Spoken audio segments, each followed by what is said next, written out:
Hello and welcome to Chess with Simon. I'm Simon. So I like to start every video with a demoralising defeat.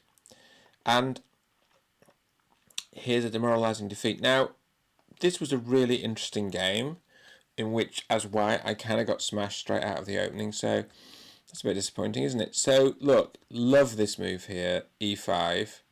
Really good move. We go ahead and fianchetto. This is very standard stuff. Black's taking space. I mean, f5 is... well, the numbers aren't bad. f5 felt a bit much to me. So they want to play g6 here, but it's a played move. It worked out very well. Black gains a bunch of space while white's busy developing. White plays d3 correctly. Knight f6 is very natural. Castles, bishop e7, very natural developing move. White gets going, expanding on the queen side while black attacks on the king side. And, you know, I was kind of sure that I was going to get there first. So the knight maneuver, what's this knight? Oh, it's all about control of d5, isn't it? It's not this. So this was good. So this is in the opening book, takes. And now we get our sort of queenside activity. And should we put Stockfish on? See what Stockfish has got to say about all of this business. b4 is the main move. Yay! Takes. Yay. Now Stockfish wants f4, but, well, it also likes this, all of this. So now white's a bit better. That's good, isn't it? That's the Stockfish move. Well played. Knight e4 for white. You can see why knight e4 is a good move, isn't it? It's just like f4 gives white that nice square. And you're also hitting on d6. I just sort of thought, oh, you know, we'll take on b7. We hit the queen. We've got a discovery on the rook. What's not to like? But, you know, when we do hit the queen, so bishop f3 a good move, trying to eliminate that forward knight. When we do hit the queen, I mean, why this is embarrassing for white is basically like black just carried out an attack that just landed. Like, that is, in chess, one shouldn't really let that happen. You know, it should be a bit more subtle than that. One should kind of, you shouldn't just let the first attack just like wipe you out, particularly not as white. So this, look, I've totally blown it here already. You've got to play h4. Why didn't I play h4? I mean, did I look at h4? So, yeah, g5 feels a bit scary. I see why g5 feels scary. What did you do at g5? Have you got to queen c1? But what about when they take here? We take this way. Okay, well, you can see why that's scary for white. I couldn't really calculate the implications of that. So I'm quite vulnerable to these sort of attacks down the f-file. So here, look, it's just busted. And then when I play this flamboyant move, I thought I was better here. So I thought that bishop takes or queen takes was winning for white. It's actually not winning at all. So why is it not winning? Why is it that bad? Bishop c8, rook b1, e4. And if we just take that, what happens? Queen c5 check. King h1. Well, okay, so it's just a vulnerable king. It's pretty complicated. So engines are so good at chess. I mean, it's something we all got to cope with. At this point, it's really just gone. I mean, this is kind of... I mean, what I would say is that my opponent, Mark, I think, played really accurately, and he put a note on the channel to say that he spent a lot of time thinking about these moves, and it was time well spent, because some really good moves. Look, bishop c8, main line of the engine. Bishop g2, main line of the engine. Only move, really. I mean, not really even only move, because white's lost. And there we are. And what's the message of all this? The message of all of this is, if you play with fire, you might get burned. The other message of this is that you've got to be more respectful of this kingside attack, and just taking on b7 saying, well, it hits the queen, it's no good because the queen moves to a square then that threatens checkmate, and all of a sudden you've got a real issues. And I think h4 is a very hard move for a human to play. I mean, I think we looked at h3, but that's problematic because here, and then you can't take the knight because there's a mate here. So, you know, it's not immediately collapsing immediately, you know, but it's also just looks pretty bad, right? This is I'm just looking at the engine line. Yeah, I mean, okay, I would say queen takes, but you know, that's basically one very, you know, threatened king. So what have I learned from this? Well, you can't allow this to happen again. And the answer is knight e4 or bishop f3 here. Fair dues. And then you basically, you sort of stop. So the queen comes here. Look, the engine wants to put the queen, even if she's not hit. Then you can play h3.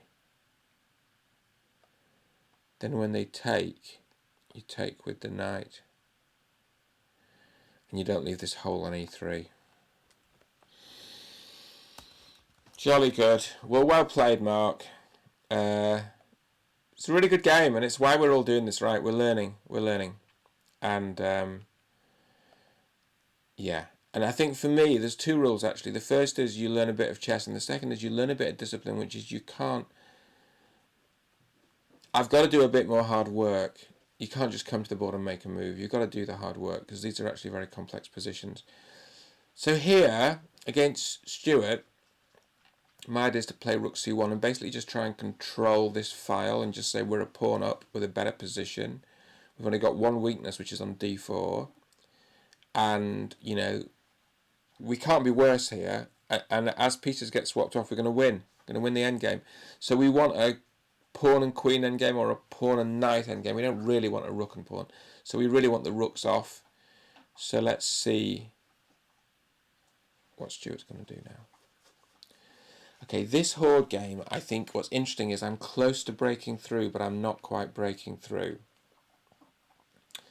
And so, by the way, there's a dog in the room which is making some noise. Chewy, out you go. You can stay in here, but you've got to be quiet. I'm making a video. Sorry, there's a dog. If there was video, you could see the dog. He's been on previous videos. Okay, good boy. Less noise from you. Okay, so the thing is...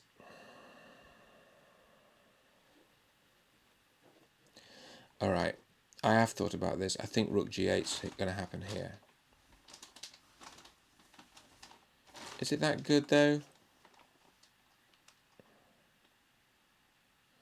Okay, so queen here. You don't want me to sack here, so you've got to play this. Rook g8. You don't want me to sack here, so you've got to play this. One thing I can do is just wait. And I saw when Horde Coach played against Stockfish, he just waited, like just waiting moves, because the pawns can only move, they can't move backwards, so they can't do waiting moves. What happens if you do that? What happens if you just make waiting moves? I suppose if we just went like this, this, then I suppose you get this being played. And that's all right, isn't it? That's all right. That's fine. What? That's the point, isn't it? There's no, I suppose, does this happen? Oh, this happens, I think.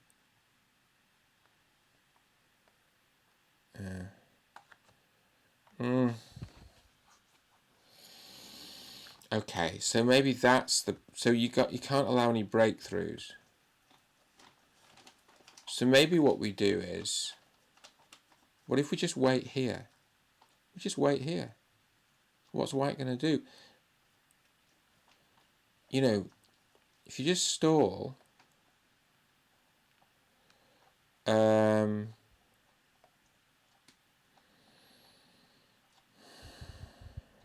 don't know, this...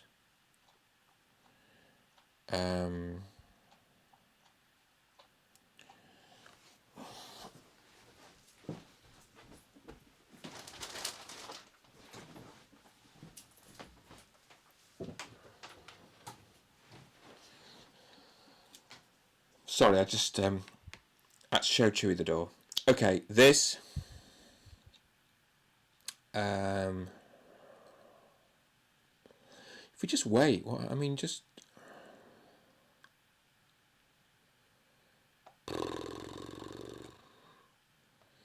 And then here, you see there's no break. I think all the breaks... Yeah, I think that's what we've got to do. We just got to wait. We just got to wait. And we win. We just got to put the rook there. And just... give it some... and just say what you're going to do. Just contain everything, right?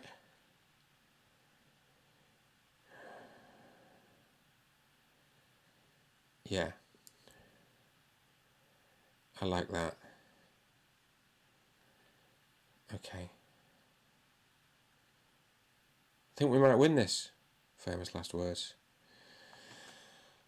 Okay, this one. So what we've learned here is this. You can't go here, because then rook takes. Let's say we took here, which would be bad. Rook here, and this is a disaster. And we've had enough disasters recently. So instead of this, what we're going to do is put the queen in the way. And then my best guess, well, you could end up with queen takes, rook takes, which I think would be okay, actually. I suppose, and the other thing you could end up with would be queen takes, rook takes, which I think is also a draw, although white has the better side of a draw. So I think we've got to put the queen in the way and stop that king turning red, because he doesn't like to turn red. And I don't think there's any big mating attack there. Yeah. Okay, here. So the white queen has retreated, which is actually reassuring. And I think the reason is because black wants to tunnel down that file, and you can't really go queen first.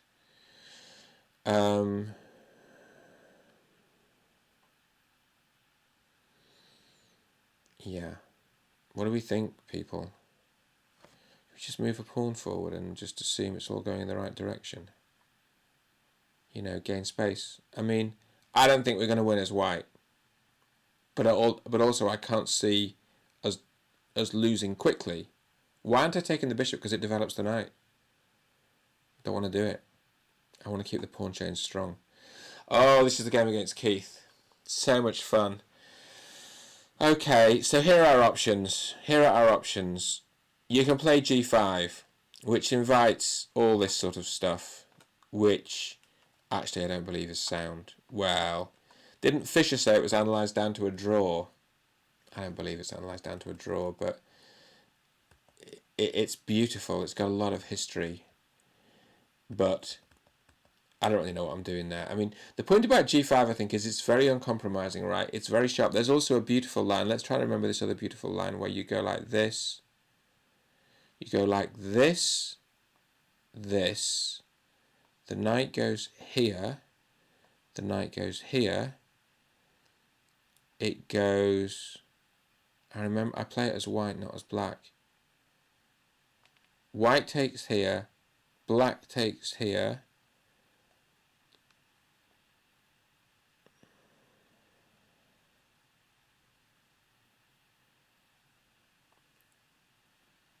White goes there. There's the fork. The bishop takes here. You take the rook. There's a queen check here. The queen goes in the way. There's a knight check. King goes there. There's a bishop check. The king has to take it. There's a check here. King goes back here. This is just classic, right? And the answer is, the stats actually favour black, but I think the engines say it's about equal. That's my memory when I looked at it. So the thing is, I don't really want to be on the black side of that, frankly. I think g5, in many ways, it's a classic move, but I think it's too much. d6 is the Fischer defense. It's very technical, and I think it's actually theoretically one of the best. All the computers nowadays play knight f6. I'm not going to play any of that. I'm going to play bishop e7, which is my own, the Cunningham defense, my own preferred option. I'm going to develop a piece. You can develop the knight as well. I'm going to develop a bishop, and people will realise that this check here is very interesting. So I played against a chap in London. When you do the check here, they do this. And when you take it, they castle. When you take here, they hide the king behind the pawn as white and say, come on then, which I don't know idea what a computer thinks about this, but it's a beautiful idea. But I wouldn't play it as white, but it's sort of beautiful. Anyway, let's see what Keith comes up with. There's all sorts of ideas here. You can play the D pawn, and then the check's pretty tough to deal with. You can play the bishop. You probably play the knight. I mean, should we quickly just look what people have played? So, bishop c4 is the main move. Knight c3, d4. Bishop e2 is very marginal. Okay. Keith, bishop e7. What do you think? Okay, this one, I'm feeling optimistic. And I'm actually thinking that after rook here, we're threatening to take this knight and win at least a piece. So I think the infiltration of the rooks might be quite unpleasant for black. And also we win pawn endgames. So I've got a good feeling about this position. I think we're winning this position. We just got to wait. And essentially, we will benefit from Zugzwang at some point. Liam, my friend, check. I'm going to move my king. I'm holding out a hope for drawing this, but it's obvious that I'd be lucky to draw it. Obvious. Okay, there's good news and bad news on this position. The good news is it's very instructive. The bad news is I've lost. And, I mean, if my opponent's watching, then that's fine. Because these aren't really like hyper-competitive games. It's a conversational exercise, right? I think I've lost. And the reason I think it basically stems from the fact that my pawn structure is less good. And so these double pawns, it's actually very instructive because it shows they're weaker. So if we go back here I think it looked like it was drawing, and then my opponent played this very good move. In retrospect, very good. I probably should have taken it and tried to hold the draw.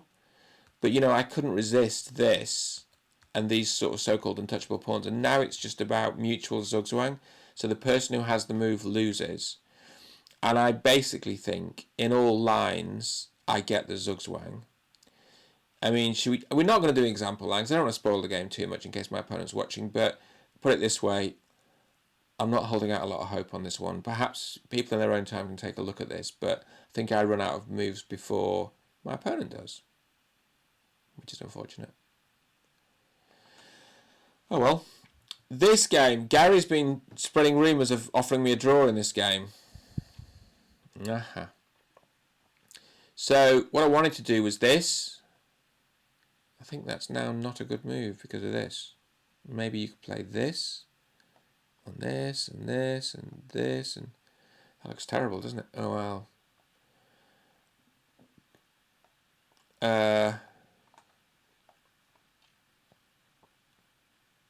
And I lose.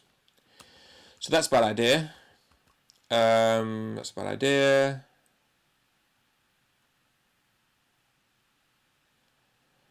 I mean,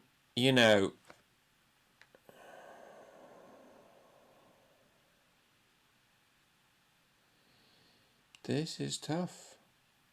I suppose that knight is free to waste tempi. That knight needs to get out of the way, doesn't it? So you put the knight here or something, and then you just say, what are you going to do? I think that's the plan. Recycle the knight is the plan.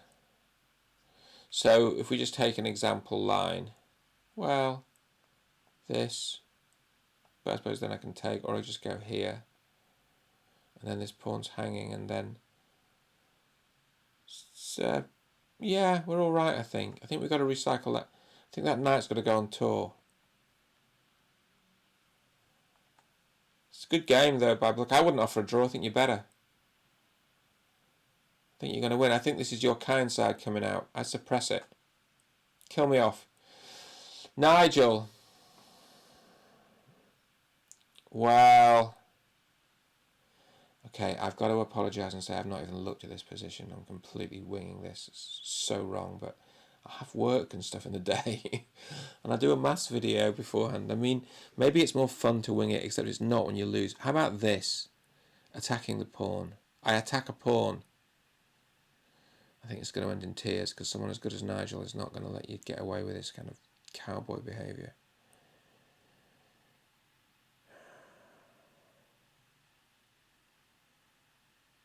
Oh, come on, let's just attack the pawn and see what happens.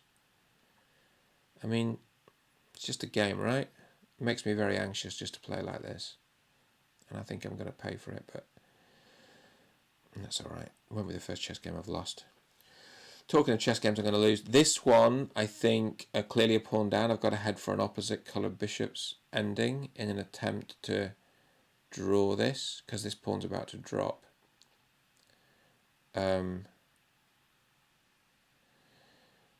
White's got a nice safe king. I mean, black's basically just going to struggle to hold a draw. Getting the queens off would be nice. Maybe it'll happen. Well, let's just see. After this move, what will actually happen? Here. Well, let's say bishop takes. I suppose what we could do, actually, instead of this, let's see if we just double. What happens? So rook takes. If rook takes, that's fine, and then bishop takes, and then we pin, and then the pawn goes here, and then we go like this, and it's takes, takes. Maybe that's better. So maybe what we need to do is create some kind of doubling activity.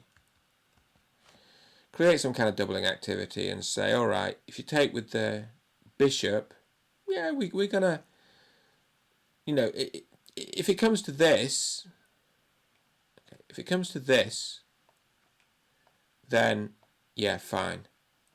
We're just going to, well, you know, no, it's a bit like this, wouldn't it? It'd be takes, takes. And then this. And I mean, I think, to be honest with you, probably a draw. So I think we're going to try and double. Yeah. I mean, I'd like more than a draw, but it doesn't look like that's available in this game. Justin. Good move. Probing my kingside weaknesses. I can't allow that to continue. I mean, there are these moves like knight h4, but at the end of the day, I think my king's too vulnerable for that. So, black has a bishop against a knight there. The game with Ian. Okay, I've got a plan here. Horde coach moves very quickly. I think you take with a knight. But you know what? I'm cautious on this game. Okay, let's have a look at a variation. That'll keep us going. Knight takes. So it's pawn takes is natural here.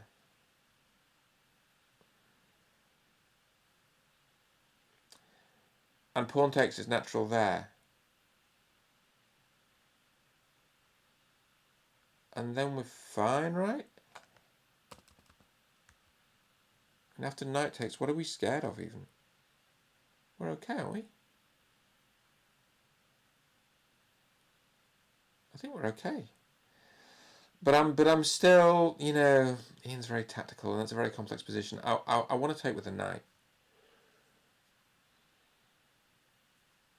Yeah, and I mean, it's the natural move, right? You're not going to, I mean, if you take with the queen, there's a world of complexity around discoveries. You know, if the knight moves, you've got a pin on the queen, but you've also got discovery on this queen. My instinct is taking with the queen is just a bit, you know, take here. So what? I get a queen, he takes the queen. I take the knight.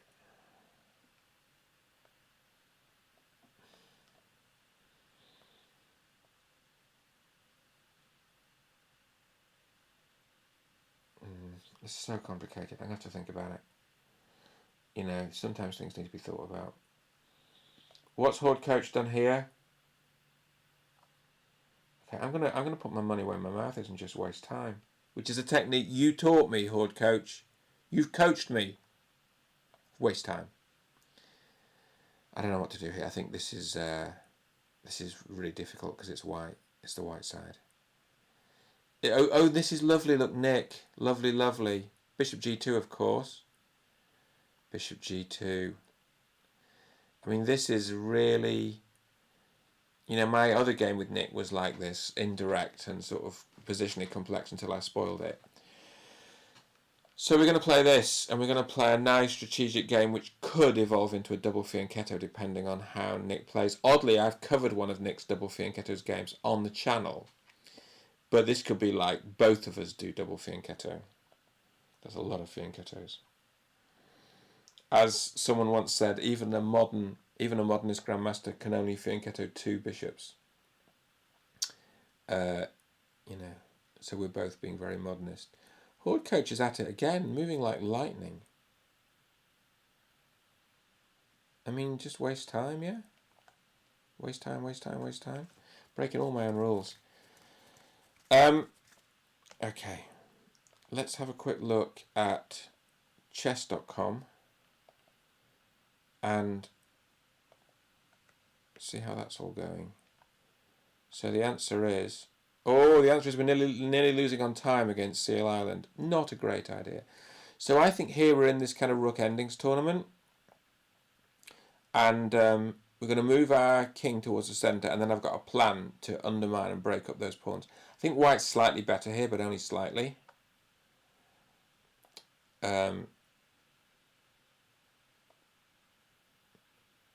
This one, I think you play a6, and it's very typical in these Benoni positions. You try to get some activity on the queen side.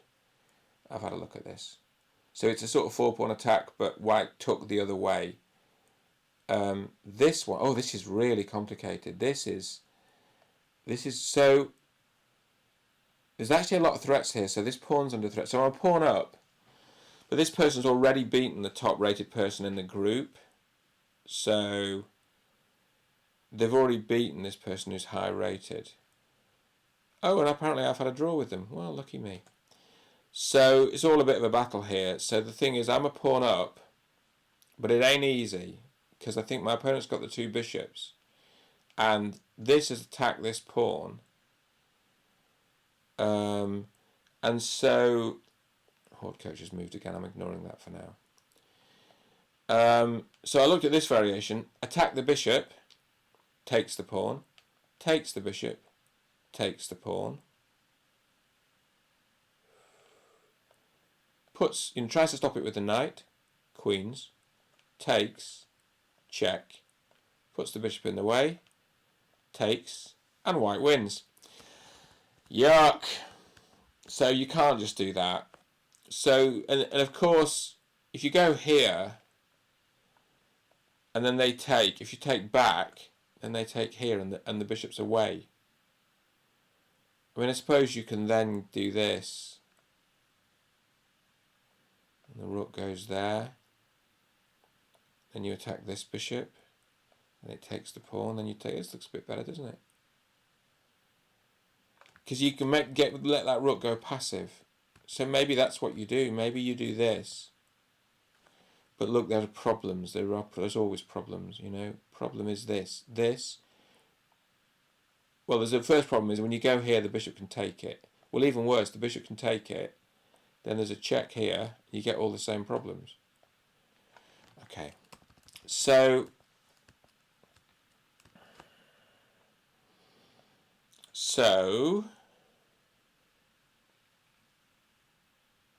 we can't allow any of that. We can't allow any of that. Maybe we just take, and then if you get this, it's fine, you can cope with this. They won't do that. I think what you get is something like this. Rook takes, probably. Then 2 pawns are hanging. But then you can play this. Then rook takes. Then if you take here, same problem. This back rank is really a huge pleasure, isn't it? This back rank is really fun. So, well, do we actually lose here? It's important to know if we really lose. Look. I mean, is that losing? Maybe it's not losing.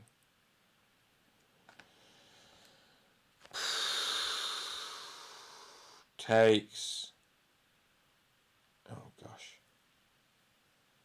Maybe it is losing.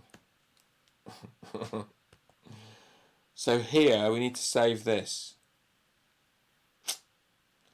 Well, well, well. Well, well, well. This, check. This. We've lost again. Okay, so pretty tough, right? Pretty tough. So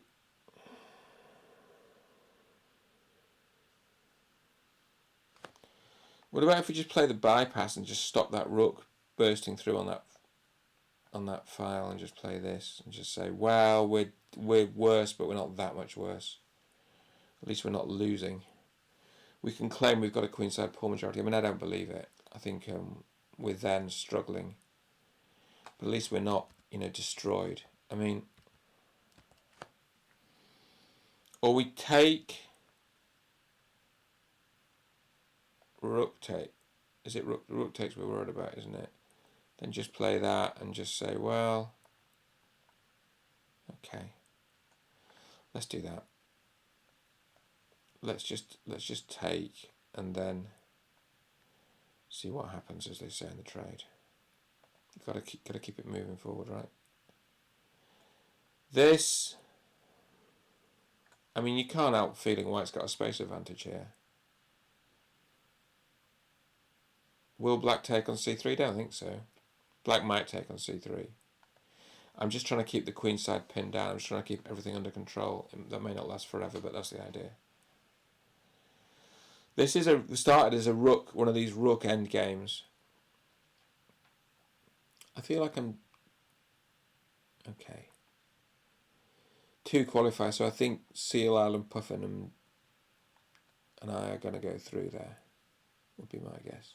97. It's been grinding on at that for a long time.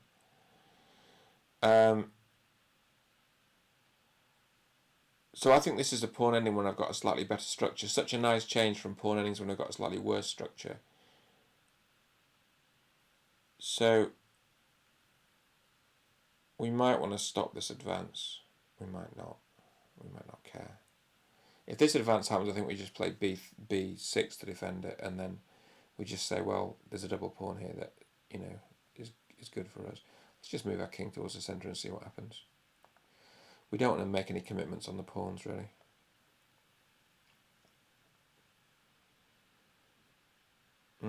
Should we move our king up to defend? So we were trying to mate this person. It's not going to work. I mean, I suppose what we could do is move the rook across and put in a great big check. We might find that really amusing, mightn't we? Should we do that instead? Come on. Let's do that instead. I think black's fine here.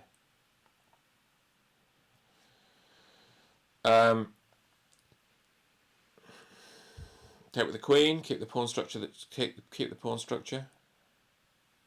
Space advantage. Maybe at some point we're dreaming of moves like knight g5, although we'll need something on the a2, f7 diagonal to do that, like a bishop or a queen, or preferably both. I think we're winning this. Should we just offer a trade of rooks just to be belligerent, or should we instead get our pawns moving? Let's offer a trade of rooks and just fight for the open file and then get our pawns moving. Because the trade of rooks definitely leaves us winning, right? We like to win. I do remember winning a game sometime in about 2019. Made me so happy, honestly. This is Josh up the road. Josh, I'm claiming this is going to create a problem because I think this pawn's dropping. That's my story. I'm sticking to it. Also, I might play bishop f3, which is a different plan, which is to target that. So I think the king side might get a little bit stressed. The king position, which is on the queen side, actually. Let's see. Over to you. Oh, it's midnight. Early night for me. Knight takes pawn check. My king's a bit safer. I think I've picked up a piece somewhere. Hurrah! After king f1, bishop h3 looks handy. This is really fascinating because all the tactics work for my opponent, meaning none of them work for me. It's really interesting. So this is threatening this. You stop it with the rook. There's a fork here, forking the two rooks and the queen. If you try to stop all the forks by going here, which doesn't look that believable, then, I mean, there's all sorts of difficult moves here, but I think queen here hits the knight. And how are we going to defend that? Let's say we play this, which is completely plausible. Maybe you're all right. I think I saw a problem here. Like this is a problem. Check, check wins the queen. That's not very good, is it? Well, it's good for black. So that queen move doesn't work. Resigning would sort of work in its own way. It would stop the pain, but it would mean that we lost the game. I really think this is resignable, which is absolutely fascinating. I've got to stop this happening. I've got to not let this happen anymore. This is, you know, it's because I've not been working hard enough at the games, but you can't let this happen. You've got to address the fork here and defend it somehow. I mean, you can defend it with the king, but, you know, how can that ever be right? I just move the king away. Queen here then provokes an immediate crisis. There's a check there. This knight is falling. You can't defend it with a pawn. Moan, moan, moan. Defend it this way. I don't know. Check. King here. This looks appalling. This looks unpleasant, doesn't it? Queen takes g2 checkmate. Should we just resign, everybody? Should we write in the comments if you want me to resign this game? Or if you don't want me to resign, what? I know it's meant to be my problem because it's my chess game, but like, what would you do? How has this happened? It was so theoretical. It was so normal. I made like one bad move. Well, maybe I made more than one bad move. Knight here attacks the bishop. Knight back. Takes, takes. And then the rook takes, and all of a sudden the position completely collapses. I suppose this was a bit silly, allowing that bishop to put on that dark square. I suppose I've just asked for this, if we're honest. Okay, you know what? I actually think it's gone. So I'm actually just going to resign it. I mean, not from a sense of defeatism, but just because. And when we put it in the engine, we will see. Yeah, go on, analyse the game. It's like -3. Crunch, crunch, crunch, crunch, crunch. Mistakes 2. Really? I think it's a bit worse than that.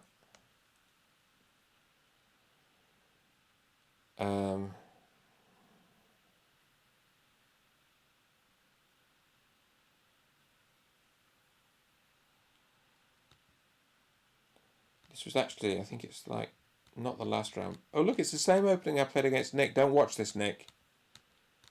Oh, it's one of my pet openings. So you need to address that. If you have a fiasco in one of your main openings, I mean, frankly, that rook move looked artificial.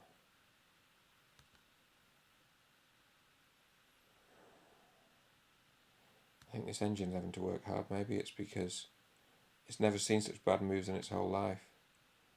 So we're equal. That was a bad move. What did it want to play? I want to play bishop f4. Yeah, just move the bishop. Okay. So bishop f4, bishop takes knight, pawn takes, queen takes, and then bishop g3, just to stabilise. Okay. Pawn takes. Knight f6, good move. Bad move.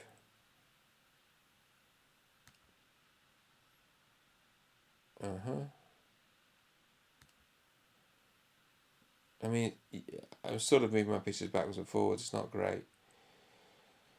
You can see why knight g4 was a really good move there. This is probably the shocker. Well, So it's bad now.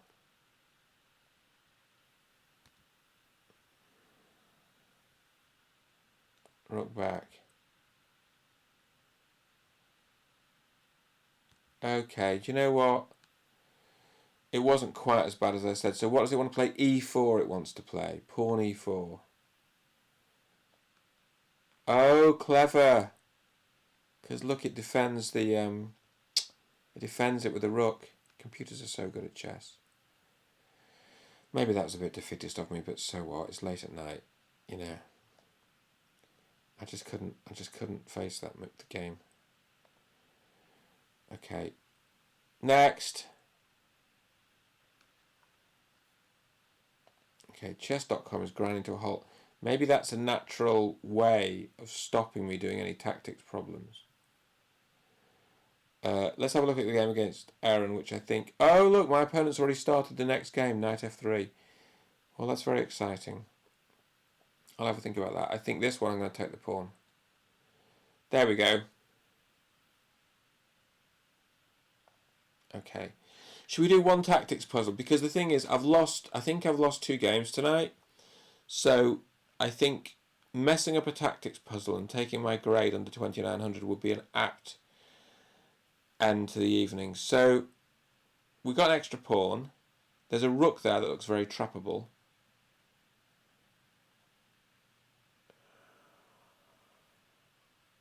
If we just force the exchange of rooks, don't we win the pawn endgame every day of the week? Shouldn't we just force the exchange of rooks? Oh, but we can't force the exchange. Okay, king g3. Okay. Okay. If we do rook g3, the rook is trapped. What do we make of that? And then, can we put black in Zugzwang?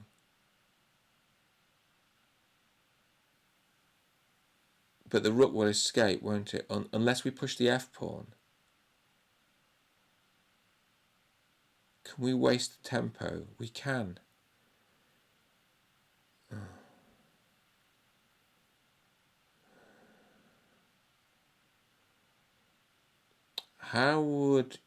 How does one proceed? Do we try to... If we lock this rook up by playing rook g3, how can we exploit that? What is the black king can just march all over the place.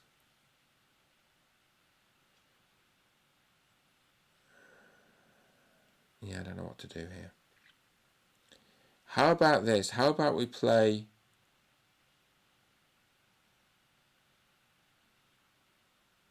king g3, rook gets away, so what? Rook g3, king g8, push.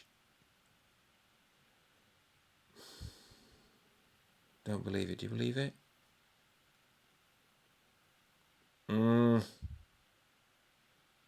What's the shape that traps that rook? What you really want to do, this is what you really want. You want the rook on f1 and the king on g3. But if you put the rook on f1 now...